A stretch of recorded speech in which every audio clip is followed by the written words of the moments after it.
KNN.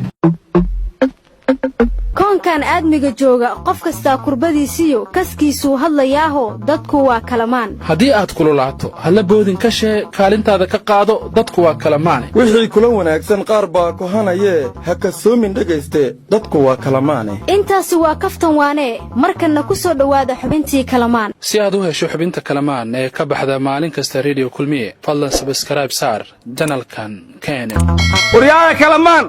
dadka maxaan u sheegaa idaacadda afkaa furan geeyaan ka hadle ma indhahaan laadahay adaa wax arkee u sheey qabaan maqli jireen maad adigu tagtid wargeerada dhumaylan kun sahriirto ha ka helnaytan hata dhumidan fadaasan maaha maday isaaqow bariga haddana geelayga dhuma miyaad keenta saad u soo dardarsays wargeel ma gorda waan gaalkiin sheenay war ma wan baa gaal noqda xagu ka waalay ninku war waa waalantiina markaanu aan wax idiin sheegay dhagaysta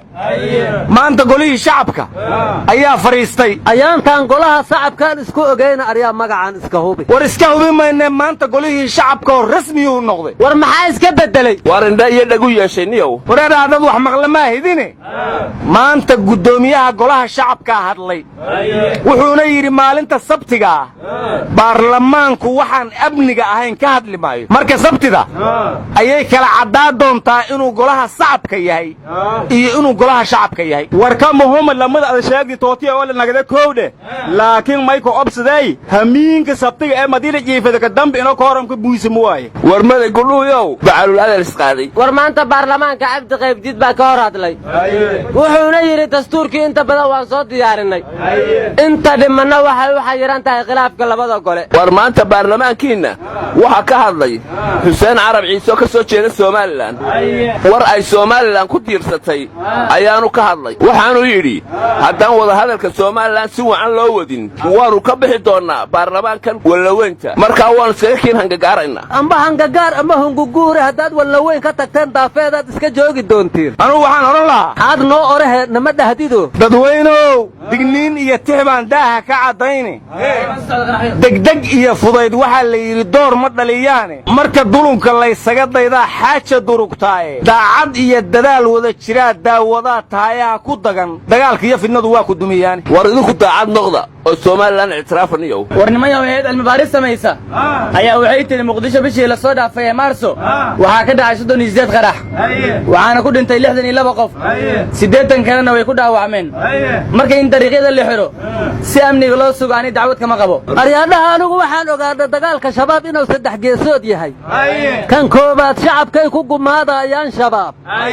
kan lamaadna dhaqaalaha ummadday ku burburihayaan kan saddexaadna shacabka iyo dawladayba isaga hor keenayaan dawladdu sidaas ma u ogtahay safaraga ma gonda ilaahay aruuri aryaa anigu dawladda indhahoora iyo aqligoora iyo dhegahoora miihiyo shacabkii waxay leeyihiin how jidaadkiyaadna ga jarteen jilaal kuululna waa jirya jidadkiyaadna ga jarteen jilaal kuululna waa jirya haye war adeer jiilaalkiinna ku jira oo somalilan safiirradii caalamka oo dhan baa isugu yimid maalin dhowna waxaan filayaa inay ictiraafkeeda ay si toosa u helayso warnamiyo ani warsiinhaa ay dhegansada wal gorod iyoonay odayaal tiri badan yaa buulufulay gabalka leey shabaabka la kulumeen may areena yaa ayuha shabaabow may nin furaasana jidka iska hilaw diinsoor i buuraha kaba shabaabna may areena yaa ayuha shababow $30,000 la kooya jidka walsiin furay ha odayaashii reer wiilay farag yoo baasa ka aruuriyo hayaan aryaa ununka odayaashaan ya dhaqanku hadday tooratoorow $30 shabaab ugu geeyaan ammaan ma laga helaa qaraxa ma naga rogojihayaan si jidadkaana loo kugu furo xirxiran sanka subag lagaga sug warranka waa la iska celiyaaye abaadku ku dayn maayaane ee wax iska celiya allihiin allaha dow yahay qowdhanow kuwan waa iska dhicihaynaa idinka xaggiina kuwa kale ha nooga soo rarina haddana warranka socodku waa u door hadduu moodku daayaniyow war taliya ku-xigeenka booliska jenaraal zakiya waxay iska bareejaysay gabadhii taliya ku-xigeenka booliska ee new zealand maalintii saddexaad bay shir jaraa'id qabatay waxayna tidhi ciidamada booliska oo howlgalka ku jira xalay lawadii subaxnimo nawad ayay sugeen ciidanku war wasiirka amnigu wuxuu yidhi nawadiidka waa ka hortegaynaa kaali waxaan idin weydiihaa malahda oy dadka luwad mayso maxaa dhibaatay haysin yaaqaayo war xale xuseen cabdulla wuxuu waraystay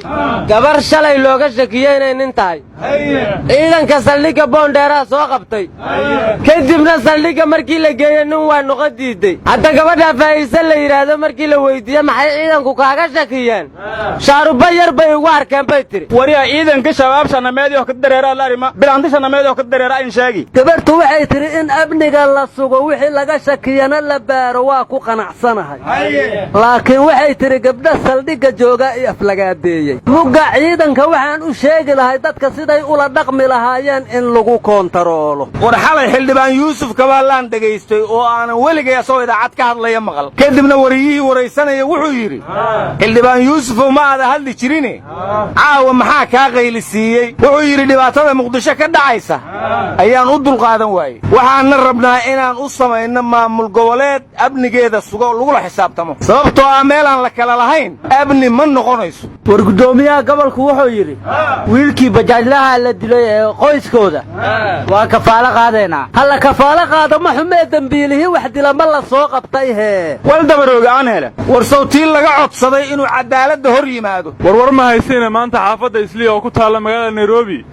soomaalidii ku nooleed waa bannaan baxday ganacsigana waa xidheen intay u soo bannaan baxeen ma guryahay qabow kula jiri waayeen mase kulaylayba la joogi waayeen war wax waxaa iska daran bay sheegeene canshuurtii baana lagu kordhiyey bay lahaan cadaadisna way la kulmeen yaa cadaada dadkeedu shimay haddana nairobi tageen war dawladda kenya waxay ku eedaysay qaramada midoobay in ay taageero dhaqaale siiso al-shabaab orodyahanadii soomaaliya maanta waxaa la sheegay inay wacdara ka dhigeen ruwaanta hadda qof soo qabtaa la waaye markii la tartamay xaal loo qabahayoo looga roor ayay lacag ka sitaan warwar ma haysiine soomaalidu hadday dhinaca wanaagsan u shaqayso waa guulaysanaysaa marka anigu waxaan leeyahay ruqruqaansi aan jirin haddii laysla wada riimo oon meesha lagu raabuqiyo ruunka laga toosin halkooday ku raarnaan waxaad kala rogaysaane ra'yigeenna oo mida haddaan lagu run sheegaynin ka rida iyo roor iyo qabtaay ruux walbaa kara eh waxaan raad lahayn yaan bulshada lagu rakaatayn war ku bilaaba idinku run aan sheegna ma xumee booyadii qarax ahayd oo la qabtay xaggay dawladdu geystay war garaasha la geliyey booyadda adigu booyadda ma biyaad ku shuba lahayd xaawaloo kuugu jira qaraxyadu markay dhacahayaan waynu aragnaaye annagoo maqlaynaad dhahdeen booyad baa xidhane run hadday ahayd oon shacbiga lagu qayaamaynin facebookga lama soo dhigina bahashiyaa qaatay intaasaan ku sii darahayaa aamus laga roon intaasaan ku sii darahayaa aamus laga roonanqanqanqan warniyow gabaga maxaad u aflagaadaysaa maalin kasta aad naftay afjiyey walaayo kabaaw mayka dheeji waryaa dharka booliska halkaan kala soo wili ma tagtay waryaa ciidamada ha u gafay waryaa waryaa gawaana ku labasta edab yeesha baa garabka laagiliya uma aragnay war wayna ku gaardi waa sharciga ilaalisa naga taga tawfiiqda allahayda waafajiye